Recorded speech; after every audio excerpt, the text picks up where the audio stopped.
When my ex-husband called me unfit in front of a judge, I thought I'd lost my daughter forever.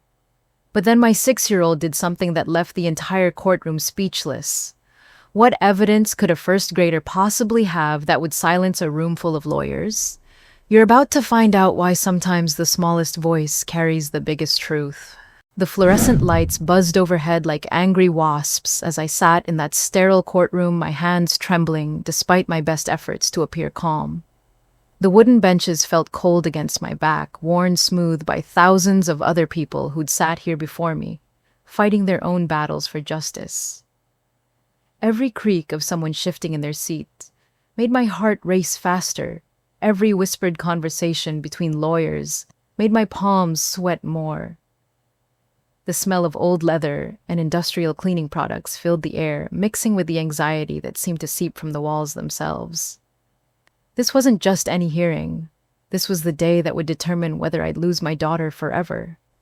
The day that would decide if 6 years of bedtime stories scraped knees kissed better, and midnight fevers tended to be reduced to supervised visits twice a month.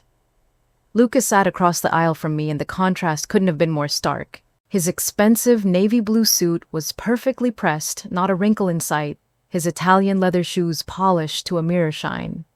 His silver Rolex caught the harsh overhead lights every time he moved his wrist, and his lawyer's briefcase, real alligator leather, probably worth more than my rent, gleamed under those fluorescent bulbs like some kind of weapon.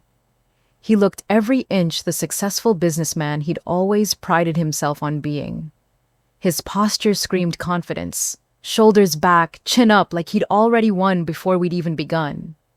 The way he adjusted that expensive watch, the casual way he leaned back in his chair, the slight smirk playing at the corners of his mouth.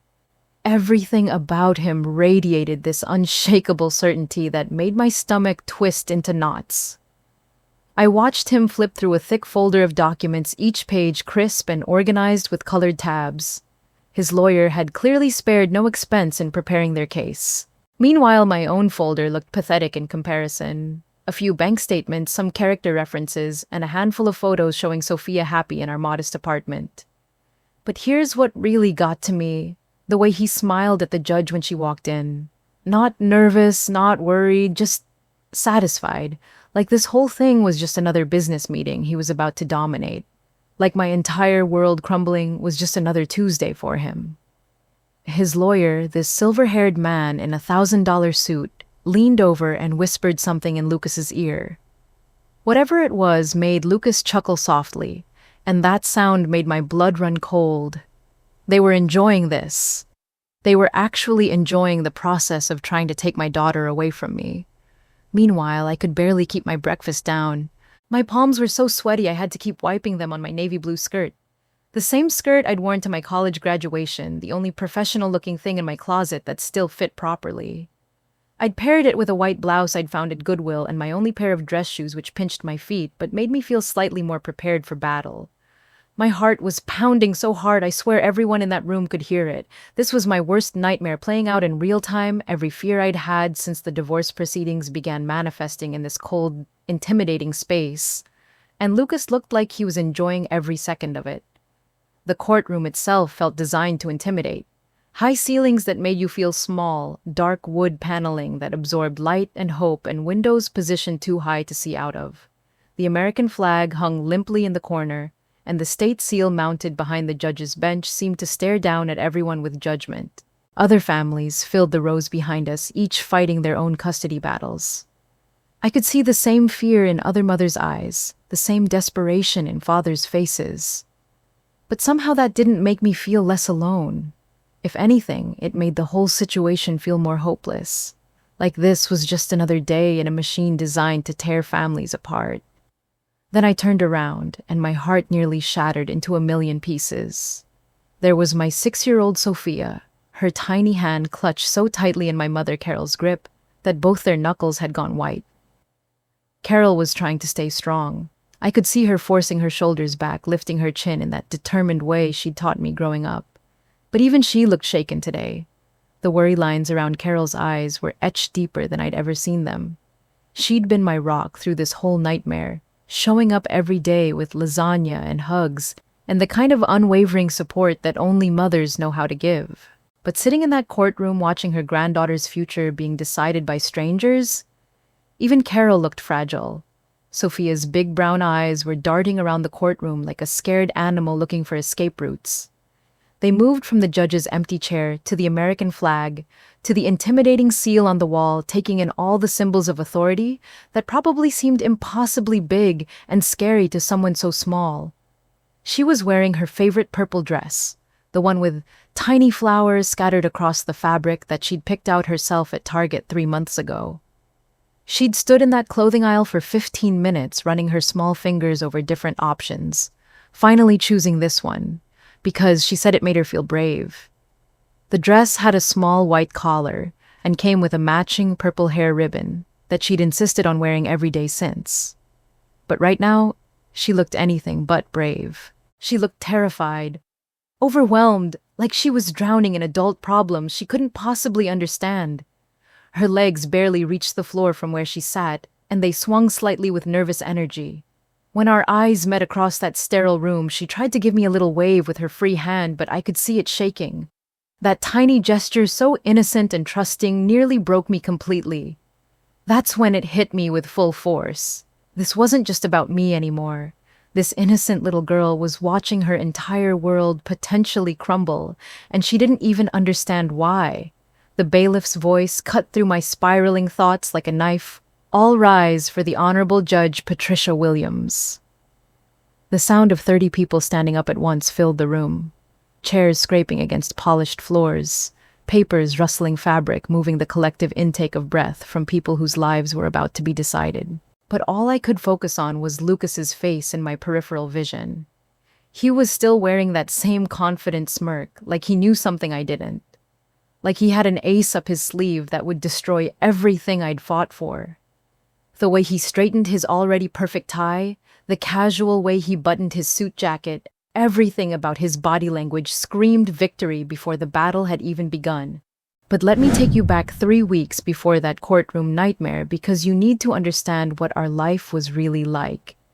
You need to see the truth that Lucas was trying so desperately to destroy the reality he was painting as unfit and unstable. Our little 2-bedroom apartment wasn't much to look at from the outside. It was part of a converted house built in the 1940s with creaky wooden floors that groaned when you walked across them and radiators that clanged and hissed throughout the winter. The building's exterior paint was peeling in places, and the front steps had a slight sag that made visitors pause before climbing them. No marble countertops or walk-in closets like the sprawling house I used to share with Lucas. No 3-car garage or professionally landscaped yard. No granite kitchen island or master bathroom with a jetted tub. But when you walked through that front door past the slightly wobbly doorknob I kept meaning to fix, you could feel something Lucas's house had never had. You could feel love. The apartment smelled like vanilla candles and whatever I'd been baking that week. Usually chocolate chip cookies or banana bread, because I'd learned that filling our home with warm, sweet smells was one of the simplest ways to make Sophia smile after she'd had a particularly difficult day at school or a stressful phone call with her father. Sophia had picked out these soft pink curtains for the living room herself at Target on a Saturday afternoon that I'll never forget. We'd spent the entire morning there, not because we were in any hurry, but because she wanted to touch every single option in the home goods section. She'd stood there for 20 minutes, running her little fingers over different fabrics, comparing shades of pink, like she was choosing the crown jewels. There were dusty rose curtains with lace trim that she said looked too fancy for every day. There were bright fuchsia panels that she decided were too loud for morning time. But when she found these particular curtains, a soft muted pink with tiny white polka dots, her whole face lit up. When she finally decided, she looked up at me with those big brown eyes, still holding a corner of the fabric between her thumb and forefinger, and said, "Mommy, these ones feel like hugs." And you know what? She was absolutely right. Every morning when the sunlight filtered through those curtains, it filled our living room with this warm golden glow that made even our secondhand furniture look magical. The light would dance across the walls in soft patterns, creating shadows that looked like butterflies on sunny days and gentle waves when clouds passed overhead. Our furniture was a mismatched collection of pieces I'd found at garage sales and thrift stores. The couch was brown corduroy with a small tear in one arm that I'd covered with a cheerful yellow throw pillow. The coffee table was scratched and had one leg slightly shorter than the others, but Sophia had helped me paint it bright white one weekend, and now it wobbled charmingly when she did her homework on it. The coffee table was constantly covered with Sophia's art supplies. 64-pack of Crayola crayons scattered everywhere because she liked to have all her color options visible at once. Construction paper in every color imaginable sorted into neat piles that would inevitably become messy within minutes of starting a new project. Glue sticks with their caps missing because, let's be honest, what 6-year-old remembers to put the caps back on glue sticks? Safety scissors with rounded tips that she'd learned to use with surprising precision. Markers that had been tested on every available surface to make sure they still worked. But those messes weren't chaos to me. They were proof that creativity was alive and thriving in our home. They were evidence that a little girl felt safe enough to spread her imagination across every available surface. They were signs that someone small was growing and learning and expressing herself without fear of criticism. The refrigerator was covered with Sophia's artwork, held up by an eclectic collection of magnets we'd gathered from various adventures. There was the butterfly magnet from the Natural History Museum, the pizza slice from Tony's downtown, and about 15 different alphabet magnets that Sophia used to spell out new words she'd learned at school. And then there was Pepper. Pepper was this stuffed penguin that Sophia had gotten for her 4th birthday from my mother, Carol. He was supposed to be black and white with a bright orange beak, but years of constant love and devotion had turned him more gray and off-white. His orange beak had faded to a pale yellow, and his left flipper was hanging on by literally 3 threads that I restitched every few weeks. Sophia carried Pepper everywhere, and I mean everywhere. To the grocery store where he'd sit in the cart's child seat while she pushed him around. To the park where he'd watch from a safe spot on the bench while she played on the swings. To doctor's appointments where he'd brave the waiting room and provide comfort during shots. And every single night to bed where he'd be tucked carefully under the covers with his own corner of the pillow. Lucas used to hate Pepper with a passion that seemed completely disproportionate to a child's toy. He'd say things like, "She's too old for stuffed animals, Mia. You're babying her. She needs to grow up and stop clinging to imaginary friends." But what Lucas never understood was that Pepper wasn't just a toy. Pepper was Sophia's comfort, her constant companion, her silent confidant during the scary times when Daddy would raise his voice and the whole house would feel like it was holding its breath. Pepper had absorbed countless tears, listened to countless whispered secrets, and provided countless moments of comfort when the adult world felt too big and frightening. I'd find them together every morning, Sophia's arm wrapped around Pepper's worn belly, both of them peaceful in sleep. Sometimes she'd be whispering to him in her dreams, and sometimes they'd be tangled up together in the sheets, like they'd been having adventures in dreamland. Sometimes I'd just stand in her doorway for a few extra minutes, watching them, thinking about how pure that kind of unconditional love is. No conditions, no expectations, no judgment, just complete acceptance. Pepper never criticized her drawings or told her to use her inside voice, or made her feel like she was too much or not enough. But here's where things get really important. It was during one of those peaceful mornings that I came up with the truth jar idea that would eventually change everything. Sophia had been having nightmares for about 2 weeks straight. Not every night, but enough that I could see the exhaustion settling into her little face, like shadows under her eyes. She'd wake up scared and confused, stumbling into my bedroom at 2 or 3 in the morning, asking me questions that broke my heart. "Mommy, why does Daddy get so angry when I spill things? Did I do something wrong when I forgot to put my shoes away? Is it my fault that Daddy and Mommy don't live together anymore?" My heart was breaking because I knew she was carrying around all these big, complicated feelings with nowhere to put them. 6-year-olds aren't equipped to process adult emotions and relationship dynamics, but she was trying so hard to make sense of everything. So, one Saturday morning, while we were having pancakes shaped like butterflies, her absolute favorite because she loved watching me pour the batter into butterfly shapes on the griddle, I pulled out this empty mason jar from the kitchen cabinet. It was just a regular canning jar that I'd been saving for some future craft project. But as I held it up to the morning light streaming through our pink curtains, it seemed to sparkle with possibility.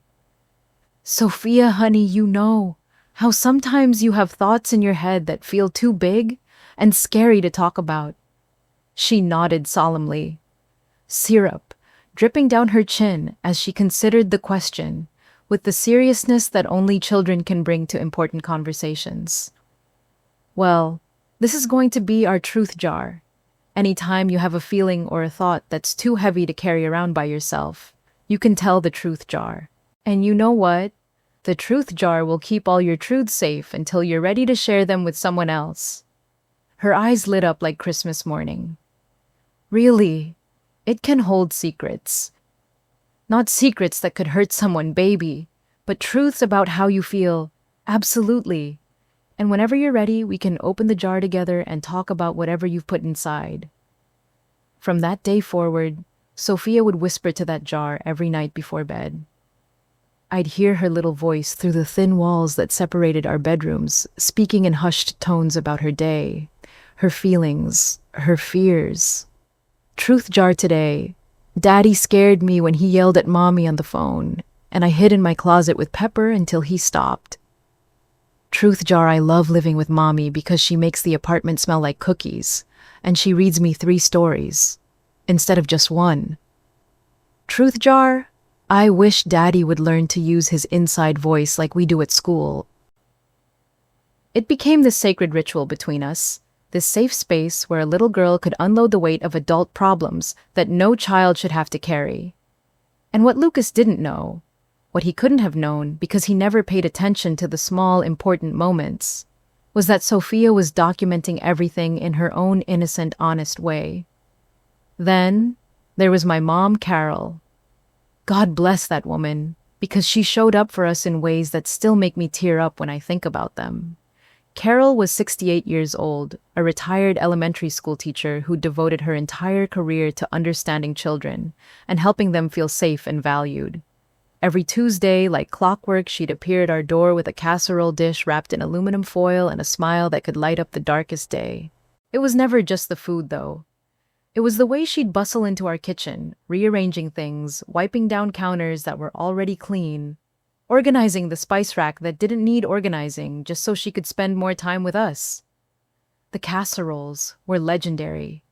Tuna noodle with crushed potato chips on top, chicken and rice with vegetables cut into perfect tiny cubes, beef stew that simmered all day and filled our apartment with the smell of home. But more than the food, it was the love that came with it, the message that we were worth taking care of, that someone was looking out for us. Mia, honey, you're doing such a good job with this little one, she'd say while Sophia colored at the kitchen table, completely absorbed in whatever masterpiece she was creating. But it was the way Carol said it, like she really meant it, like she could see all the invisible work that goes into being a single mom. Carol would sit with Sophia for hours, listening to stories about school, about her drawings, about whatever 6-year-old drama was happening on the playground. She had this gift of making Sophia feel like the most important person in the world, giving her the kind of undivided attention that every child craves, but not every child receives. One evening, while Carol was helping Sophia with a 1,000-piece puzzle, featuring a garden full of butterflies, I overheard her say, "You know, sweetheart, your mommy is one of the strongest people I know, and you're just like her." Sophia looked up from the puzzle piece she was examining, her brown eyes serious and thoughtful. "Grandma Carol, I want to be strong like Mommy, too." And Carol, without missing a beat, replied, "Oh, honey, you already are. You just don't know it yet." That's when I realized something powerful was building in our little apartment, with the pink curtains and the creaky floors. It wasn't just survival, it was healing. It was 3 generations of women learning to trust each other to build something beautiful out of the broken pieces Lucas had left behind. But what I didn't know then was that Sophia was paying attention to everything. Every phone call where Lucas's voice turned ugly, every tear I thought I'd hidden by turning away, every moment of strength I'd forced myself to find when I wanted to fall apart. She was building her own truth in that little jar of hers, collecting evidence with the methodical precision of someone far older than her years. And soon, that truth would change everything. But here's what made everything so twisted and difficult to understand. Lucas was living in 2 completely different worlds, and most people only got to see the carefully crafted version he wanted them to see. At his downtown law firm, housed in a gleaming steel and glass building that reached toward the sky like a monument to success, Lucas Thompson was the golden boy. The kind of lawyer who commanded respect the moment he walked into a room, with his perfectly tailored suits and his confident stride and his ability to remember everyone's names, their kids' ages, their weekend plans. His corner office overlooked the city with floor-to-ceiling windows that made everything below look small and manageable. The walls were lined with diplomas and awards photos of him shaking hands with judges and politicians, evidence of a career built on charm and intelligence, and the kind of aggressive ambition that impressed clients and colleagues alike. His secretary, Mrs. Henderson, absolutely adored him because he'd bring her coffee on Monday mornings, always a vanilla latte with extra foam exactly the way she liked it, and he always said, "Please," and "Thank you," like his mother had raised him right. He'd ask about her grandchildren and remember their birthdays and send flowers when her husband was in the hospital. His colleagues saw him as this devoted father who was fighting for his daughter's best interests. During lunch breaks, they'd see him scrolling through pictures of Sophia on his phone, talking about how much he missed her, how worried he was about her living situation with her unstable mother. He'd tell carefully edited stories about our apartment, making it sound like a condemned building, instead of a modest but clean home. He'd express concern about my mental state and my inability to provide proper structure. He painted himself as this heartbroken dad who just wanted what was best for his little girl, a devoted father, fighting against a system that favored mothers over fathers. And you know what? He was incredibly convincing, really genuinely convincing, because Lucas had perfected this public persona over years and years of practice. He knew exactly which stories to tell, which expressions to wear, which words would make people nod sympathetically and say things like, "You're such a good father, Lucas. That little girl is lucky to have you fighting for her." His law partners saw him as a pillar of the community. He donated to children's charities, sponsored little league teams, attended every firm Christmas party with a smile and a gift for everyone's kids. He volunteered at legal aid clinics and gave speeches about the importance of family values. On paper, he was perfect. But then he'd get in his black BMW, drive exactly 7 minutes away from all those supportive colleagues and admirers, and transform into someone completely different. Like Jekyll and Hyde, but scarier because the transformation was so complete, so seamless. The phone calls to me started getting worse about 2 weeks before the custody hearing was scheduled. I'd be in the middle of making dinner, usually something simple like spaghetti with marinara sauce or grilled cheese sandwiches with tomato soup, or helping Sophia with her homework at our wobbly coffee table when my phone would buzz with his name on the screen. And every single time I saw Lucas Thompson appear on my phone, my stomach would drop like I was falling off a cliff. My hands would start shaking before I even answered because I knew exactly what was coming. I knew that warm, charming voice from his office would be replaced by something cold and cruel and designed to make me feel as small as possible. "Mia, we need to talk about this ridiculous custody arrangement." His voice would start calm, professional, even like he was calling to discuss a business contract instead of our daughter's future. But I'd learned to recognize the warning signs. The slight tightness in his tone, the way he'd pause just a beat too long between words, the false casualness that meant the storm was building. Within 30 seconds, that carefully constructed mask would slip, and the real Lucas would come pouring out like poison from a broken bottle. You think you can just take my daughter away from me? You actually believe that pathetic little apartment and your minimum wage job make you a better parent than me? The words would come faster and louder, gaining momentum like a freight train racing downhill. All that charm he showed the world would evaporate completely, and what was left was this angry, controlling man who couldn't stand the idea of not getting his way, of not being in complete control of every situation. I have resources you can't even imagine, Mia. I have connections in this town that you'll never have. I can make your life very, very difficult if you don't start being reasonable about this. I remember one call specifically.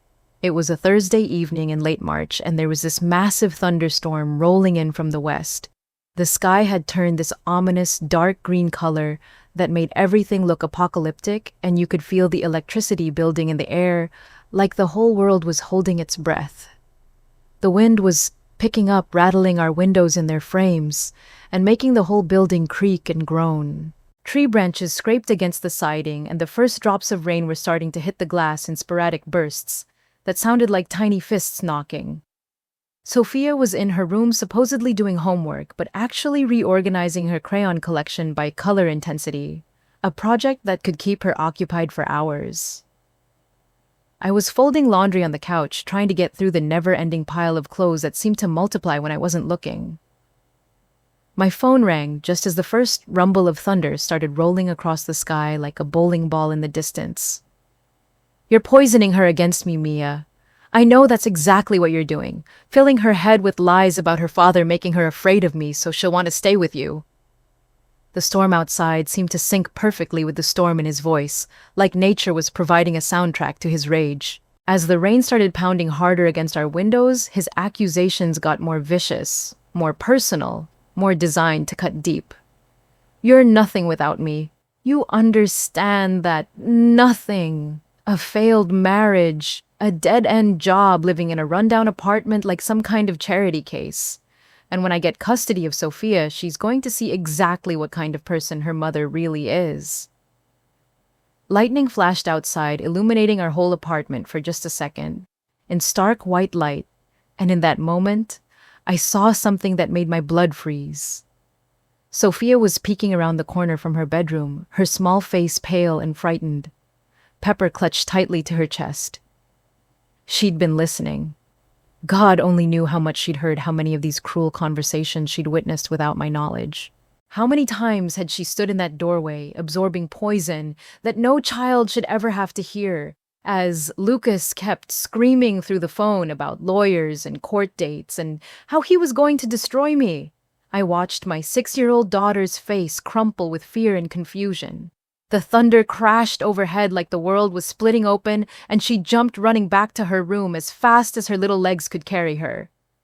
She's my daughter too, Mia, and I will not let you turn her into a weak, emotional mess like you are. She needs structure. She needs discipline. She needs to learn that actions have consequences. By the time I managed to hang up on Lucas and check on Sophia, she was under her covers with Pepper pretending to be asleep.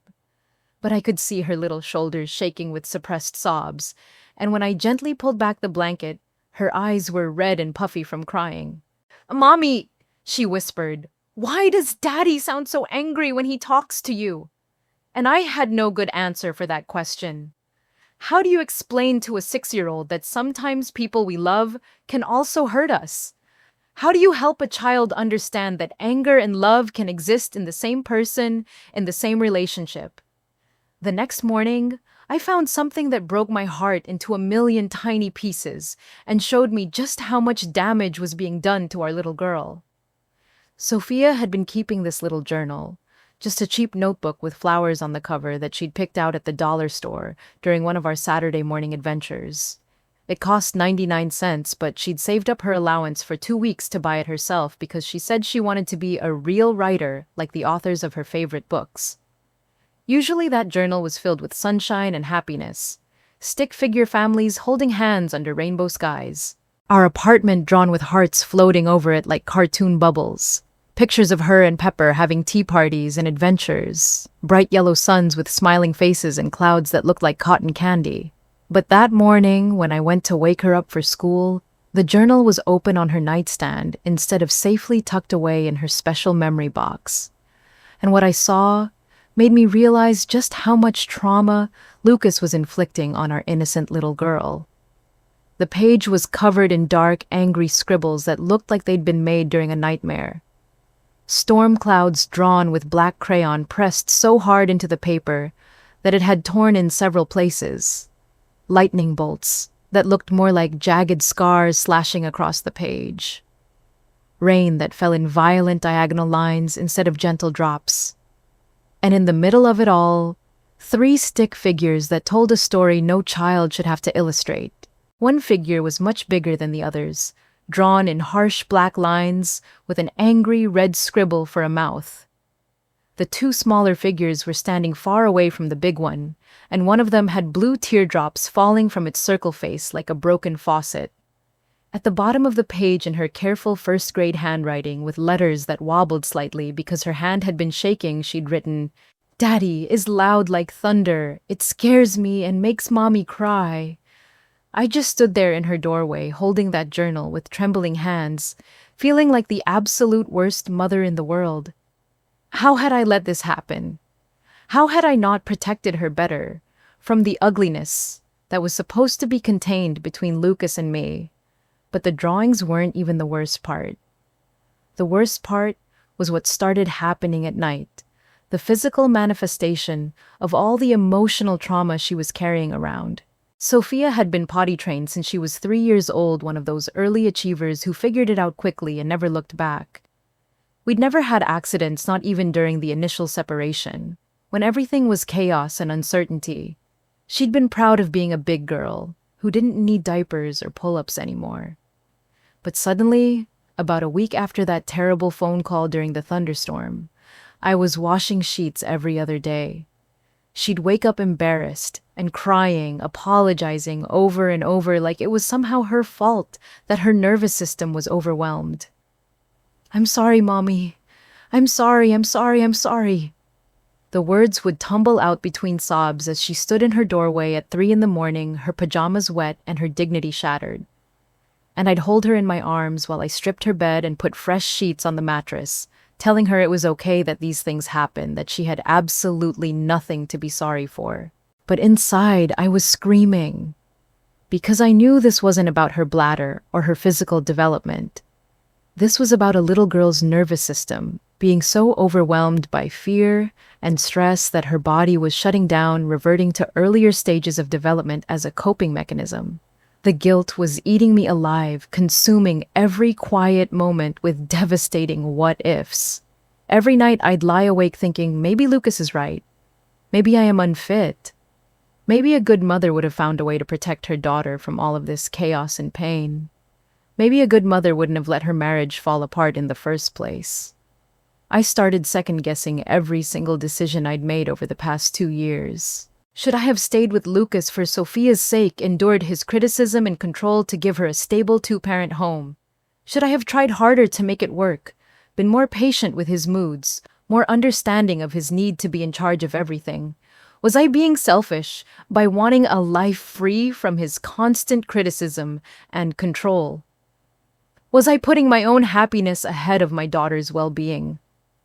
These questions circled in my mind like vultures, picking apart every choice I'd made, every moment of strength I'd tried to find. The worst part was watching Sophia try so hard to hide her fear from me during the day. She'd put on this brave little face when she woke up chattering about school, and her friends like nothing was wrong. But I could see it in her eyes. This bone-deep exhaustion that no 6-year-old should ever have to carry, this constant state of alertness, like she was always waiting for the next storm to hit. One evening, after another bedwetting incident that left both of us awake at 2 in the morning, I found her whispering to her truth jar through tears that broke my heart. "Truth jar, I don't want Daddy to take me away from Mommy, but I don't want Daddy to be angry either. I just want everyone to stop being sad all the time." Her voice was so small, so tired, so full of pain that no child should have to articulate. That's when I realized something fundamental had to change in our situation. This beautiful, innocent little girl was being torn apart by a war she never asked to be part of, carrying emotional baggage that belonged to the adults in her life.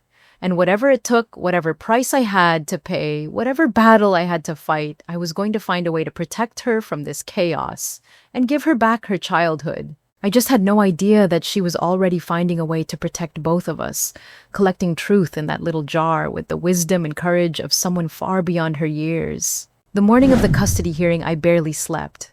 I'd been up since 4 a.m., staring at the ceiling, running through every possible scenario in my head. What if the judge believed Lucas? What if I said the wrong thing? What if I lost Sophia forever? I got us both dressed in our best clothes.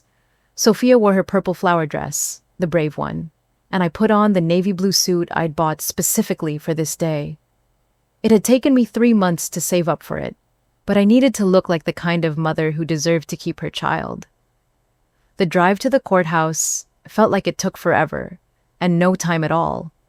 Sophia sat in her car seat, clutching Pepper with one hand and her small pink backpack with the other. She'd insisted on bringing the backpack, saying she had important things inside, but she wouldn't tell me what. "Mommy, are you scared?" she asked as we pulled into the courthouse parking lot. I looked at her in the rearview mirror, this tiny person who'd been through so much already, and I chose honesty. "Yeah, baby, I am a little scared. But you know what? Sometimes being brave doesn't mean you're not scared. Sometimes being brave means doing the right thing, even when you're scared." She nodded solemnly, like she understood something far beyond her 6 years. The courthouse steps stretched up in front of us like a mountain. Each step felt heavier than the last. My legs felt like jelly, and I had to grip the handrail to keep myself steady. Sophia walked beside me, her little hand in mine, and I could feel how tense she was through her palm. Other families were walking up those same steps. Some looked confident. Others looked as terrified as I felt. Everyone here was fighting for something, and not everyone was going to win. When we reached the heavy glass doors, I took a deep breath and squeezed Sophia's hand. "Ready, sweetheart. Ready, mommy." But as soon as we walked through those doors, I saw him.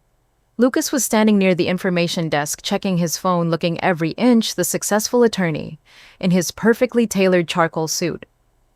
When he spotted us, his face immediately shifted into that public persona I knew so well. "Sophia!" he called out, his voice warm and cheerful, like we were meeting at a park instead of a courthouse where he was trying to take her away from me. He walked over with that confident stride, arms open for a hug, and here's what killed me. For just a split second, Sophia's face lit up. Because no matter what Lucas had put us through, he was still her daddy, and a part of her would always love him. But then something changed. As Lucas got closer, I felt Sophia's entire body go rigid beside me.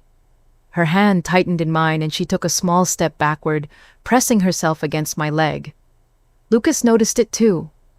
His smile faltered for just a moment before snapping back into place. "Hey there, princess. Daddy's missed you so much." He knelt down to her level, but Sophia didn't move toward him. She just stood there frozen like a deer in headlights. "Come give Daddy a hug, sweetheart," Lucas said, his voice still warm, but with just a hint of that edge I knew so well. Sophia looked up at me, then back at Lucas, and I could see the conflict written all over her little face. She wanted to make him happy, but something inside her was screaming danger. Finally, she took 2 small steps forward and gave him the quickest, most awkward hug I'd ever seen. Lucas tried to hold on longer, but she pulled away and immediately returned to my side. "She's just nervous about being here," I said, trying to smooth over the awkwardness. Lucas stood up, brushing off his knees, and for just a moment I saw a flash of the real him in his eyes. Anger, frustration, the look he used to give me when things didn't go according to his plan. "Of course she is," he said, but his voice had lost some of its warmth. "This whole situation has been very confusing for her." The way he said it made it sound like this was all my fault, like I was the one who'd created this confusion, instead of him being the one who'd made our home a place where a little girl was afraid to speak. My lawyer, Sarah Martinez, appeared at my elbow. She was this no-nonsense woman in her 50s who'd taken my case even though I could barely afford her fees. She'd seen right through Lucas from day one. "Good morning, Mia. Sophia." She smiled warmly at my daughter, then nodded coolly at Lucas. "Mr. Thompson." "Sarah." Lucas replied, his lawyer persona in full effect. "I hope we can resolve this quickly and amicably. For Sophia's sake." Sarah just raised an eyebrow. She'd dealt with men like Lucas before. We made our way to the courtroom, and that's when the weight of everything really hit me. The sterile, intimidating room was going to decide my daughter's future. These strangers in black robes were going to determine whether I was worthy of being her mother. Carol was already there, sitting in the second row behind where we'd be sitting. When she saw us, she stood up and wrapped both Sophia and me in one of her fierce grandmother hugs. "You've got this, sweetheart," she whispered in my ear. "That little girl belongs with you, and everyone in this room is going to see that." As we took our seats, I noticed Sophia kept checking her pink backpack, making sure it was still zipped up tight. Whatever she had in there, it was important to her. The hearing proceeded exactly as you'd expect. Lucas's lawyer painted him as this devoted father who was only thinking of his daughter's best interests. He talked about Lucas's stable income, his impressive house, his ability to provide Sophia with every advantage. Then he started in on me, my unstable living situation, my limited financial resources, the fact that I was a single mother without the support system necessary to raise a child properly. Every word felt like a knife. But what hurt most was watching Sophia listen to all of this. She was sitting perfectly still, her hands folded in her lap, but I could see her processing every terrible thing they were saying about me. When it was my lawyer's turn, she did her best. She talked about the loving home I'd created, about Sophia's happiness and well-being in my care, about the strong bond between us. But I could feel the judge's skepticism. On paper, Lucas looked like the better choice. Then something unexpected happened. Judge Williams looked down at Sophia, who'd been sitting quietly through the entire proceedings, and said, "Sophia, sweetheart, I know this is scary, but I'd like to hear from you. Is there anything you'd like to tell me about where you want to live?" The entire courtroom went silent. This wasn't typical. Judges rarely asked children Sophia's age to speak directly. But Judge Williams had a reputation for being thorough, for wanting to hear all sides. Sophia looked up at me, then at Lucas, then at the judge. For a moment, I thought she might be too scared to speak. But then she stood up, her little hands shaking slightly, and reached for her pink backpack. "Your Honor," she said in her clear, brave 6-year-old voice, "I have something important to show you." Lucas's lawyer immediately stood up. "Your Honor, we object to..." But Judge Williams held up her hand. "I'd like to hear what Sophia has to say." Sophia unzipped her backpack and pulled out something that made my heart stop. It was her truth jar, the mason jar we'd filled with all her whispered secrets and fears. But it wasn't empty anymore. There was something inside it. She walked up to the judge's bench, her purple dress swishing around her knees, Pepper tucked under one arm, and the jar held carefully in both hands. "Your Honor," she said, her voice getting stronger with each word, Your Honor, I recorded something that I think you need to see." The words hung in the air like a bomb waiting to explode. Sophia reached into her truth jar and pulled out a small pink tablet, the one I'd given her to play educational games on. Her little fingers worked the screen with surprising confidence. "Sophia, honey, what are you doing?" I whispered, but she was already walking toward the court clerk. "Can you please play this on the big screen?" she asked politely, like she was asking for a glass of water. Judge Williams leaned forward, clearly intrigued. "What is it, Sophia?" "It's the truth, Your Honor. The truth about what really happens when I stay with Daddy." I watched Lucas go pale. Not just pale, I'm talking ghost white, like all the blood had drained from his face in an instant. His lawyer was frantically shuffling through papers, probably trying to figure out what legal objection could stop whatever was about to happen. The court clerk took the tablet and connected it to the courtroom's display system. Within seconds, Sophia's recording filled the large screen at the front of the room. And what we saw changed everything. The video was shaky at first, clearly filmed by a 6-year-old hiding behind something. But the audio was crystal clear. It was Lucas's voice and he was screaming. Not just raising his voice, screaming with a rage that made my blood run cold. You think you can manipulate me like you manipulate your mother. You think those crocodile tears work on everyone. On screen, we could see a tiny corner of Sophia, pressed against a wall, holding Pepper so tight his stuffing was probably coming out. I didn't mean to spill it, Daddy. I'm sorry. Her little voice was so small, so scared, so different from the brave girl standing in our courtroom. Sorry doesn't clean up messes, Sophia. Sorry doesn't fix stupid mistakes. Your mother has made you weak, and I'm not going to tolerate weakness in my house. The camera shook as Sophia tried to get a better angle, and suddenly we could see Lucas clearly. This wasn't the charming businessman everyone thought they knew. This was a man towering over a frightened child, his face twisted with anger, his finger pointing accusingly at her tiny frame. Clean it up, now, and stop sniffling like a baby. The video continued for another minute, showing Lucas berating a 6-year-old for accidentally knocking over a glass of juice. His words got crueler and more cutting with each passing second. Your mother has filled your head with nonsense about feelings and emotions. In the real world, Sophia, you need to be strong. You need to stop acting like a victim all the time.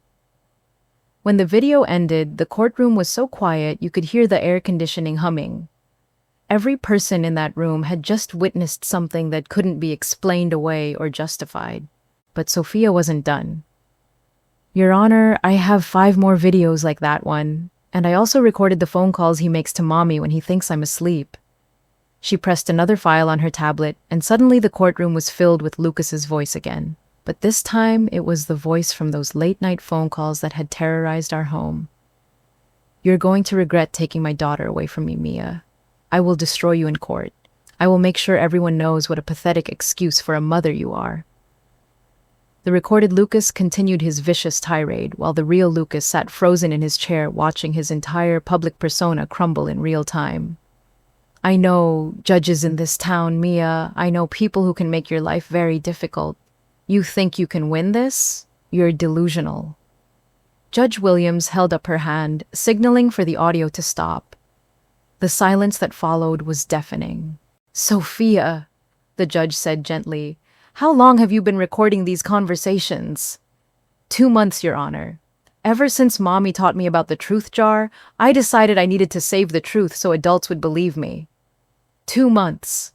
My 6-year-old daughter had been collecting evidence like a tiny detective, knowing somehow that the adults in her life might not believe her words alone. Lucas's lawyer finally found his voice. Your Honor, this recording could have been doctored, taken out of context. Objection overruled, Judge Williams said sharply. I think I've heard enough from your client's own mouth to form an opinion. But then something happened that none of us expected. A man in a crisp uniform stood up from the back of the courtroom. Your Honor, if I may, I'm Detective Rivera with the Family Services Division. I was asked to observe these proceedings, and I believe I have some relevant information. My heart started pounding. I had no idea there was a detective in the courtroom, let alone one from Family Services. Detective Rivera walked forward with the kind of authority that commands respect. He was maybe 50 with gray hair and kind eyes that had probably seen too much over the years. Your Honor, 3 weeks ago, I received a call about a welfare check on a child.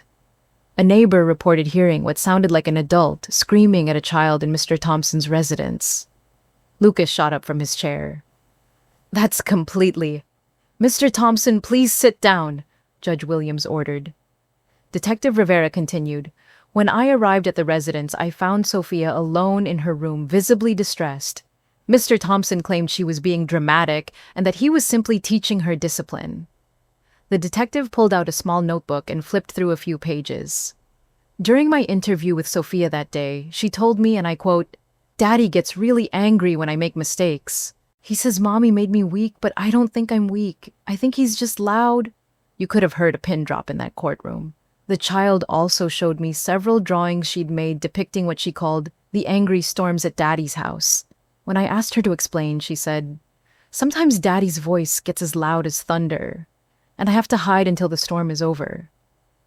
Detective Rivera closed his notebook and looked directly at Judge Williams. "Your Honor, in my 15 years working with family services, I've learned to recognize the signs of emotional abuse. That child was exhibiting classic symptoms of chronic stress exposure, hypervigilance regression in behavior, and what child psychologists call walking on eggshells syndrome." The air in that courtroom had shifted completely. What started as Lucas's confident bid for custody had turned into an exposé of his true character. The mask he'd worn so carefully for years had been ripped away by his own daughter's courage and a detective's trained eye. Lucas's lawyer was frantically whispering in his ear, probably advising him to cut his losses. But Lucas looked like he was in shock, still processing that his 6-year-old daughter had outsmarted him. Judge Williams turned back to Sophia, who was still standing near her bench with Pepper clutched tightly to her chest. "Sophia, you've been very brave today. Is there anything else you'd like to tell me?" Sophia looked over at me, then at Lucas, then back at the judge. When she spoke, her voice was clear and strong. "I love my daddy, Your Honor, but I'm scared of him too.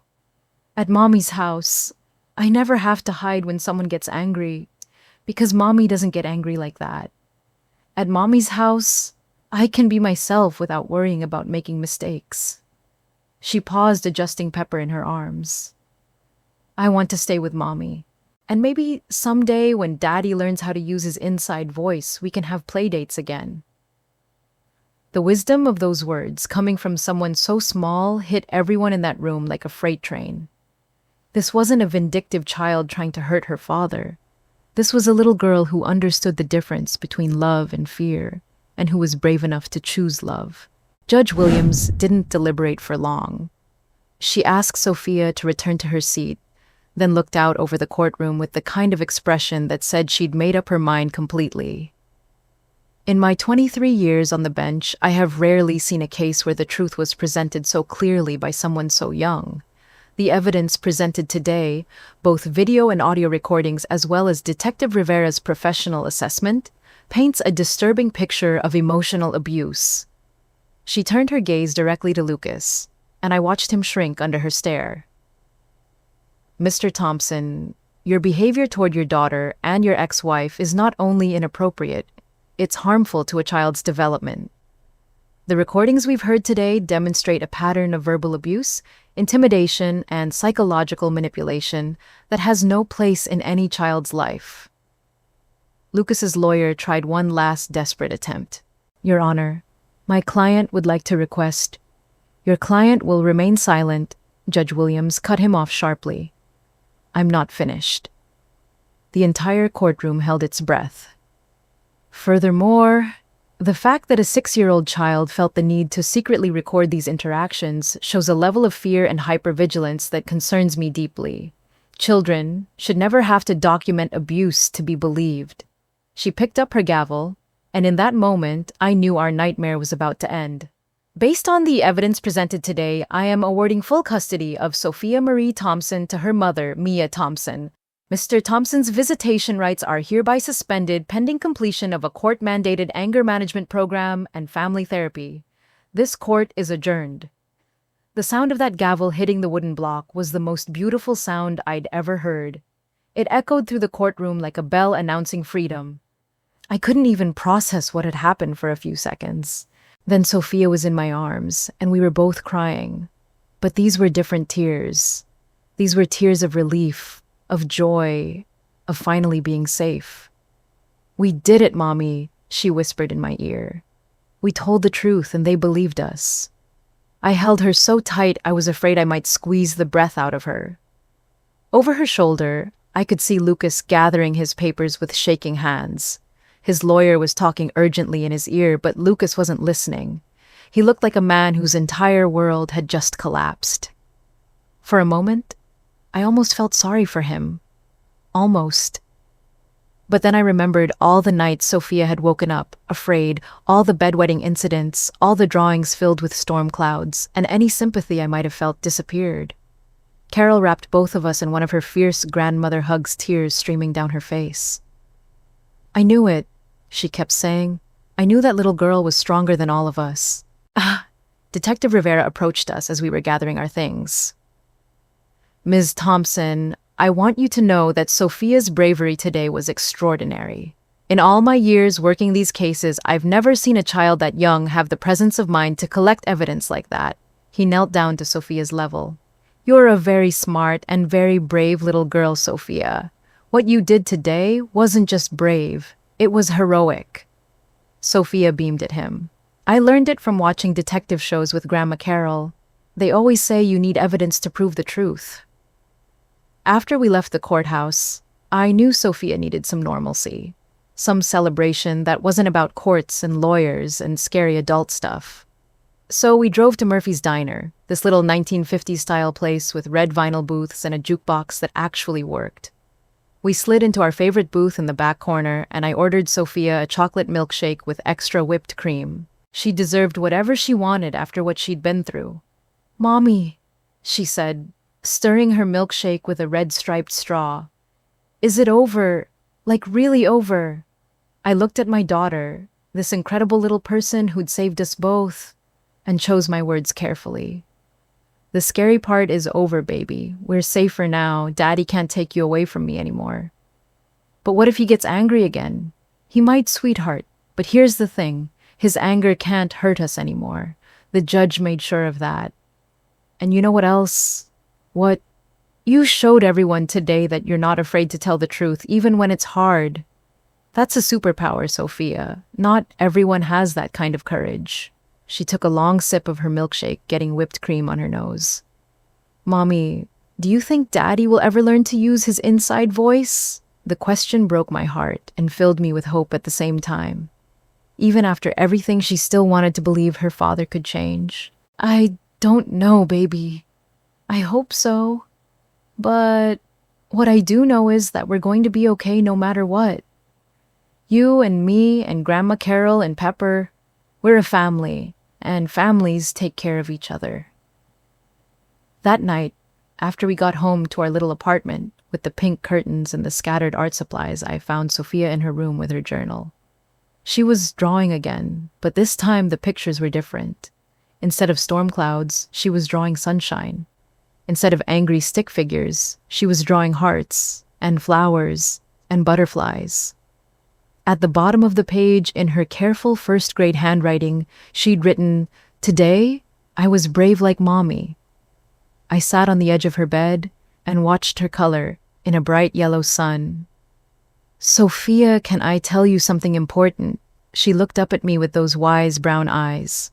"Being brave doesn't mean you're never scared. Brave people get scared all the time. But you know what makes them brave? What? They do the right thing anyway, even when their hands are shaking and their tummy has butterflies and they wish they could hide under the covers instead." She considered this seriously. "Like today when I had to show the judge the videos, exactly like today. You were scared, but you did it anyway, because you knew it was the right thing to do. That's what real courage looks like." She went back to her drawing, adding pink flowers around the edges of the page. "Mommy, yeah, baby, I love our apartment. I love that it smells like cookies, and that the sun comes through the pink curtains in the morning, and that you read me stories every night. I love it too, sweetheart. And I love that I don't have to be scared anymore." As I tucked her in that night with Pepper nestled safely in her arms, and the truth jar sitting on her nightstand, empty now because all the truths had been told, I realized something profound had happened in that courtroom. It wasn't just that we'd won custody. It wasn't just that Lucas had been exposed for who he really was. What happened was that a little girl found her voice and refused to let it be silenced. She looked fear in the face and chose truth. She showed an entire room full of adults what real strength looks like. Sometimes the most powerful voice in the room comes from the smallest person. Sometimes justice arrives in the form of a 6-year-old with a pink tablet and the courage to use it. Sometimes the truth really does set you free. But most importantly, sometimes brave little girls grow up to be brave women who change the world one truthful moment at a time. And that's exactly what my daughter did. Sometimes truth comes from the smallest voice. So if you're facing your own storm, if you're wondering whether you have the strength to speak up, remember Sophia. Remember that courage isn't about being fearless. It's about being afraid and standing up anyway. Stay brave. Your voice matters more than you know. If Sophia's courage inspired you, hit that subscribe button for more real stories about ordinary people doing extraordinary things. And remember, your voice matters more than you know. Stay brave.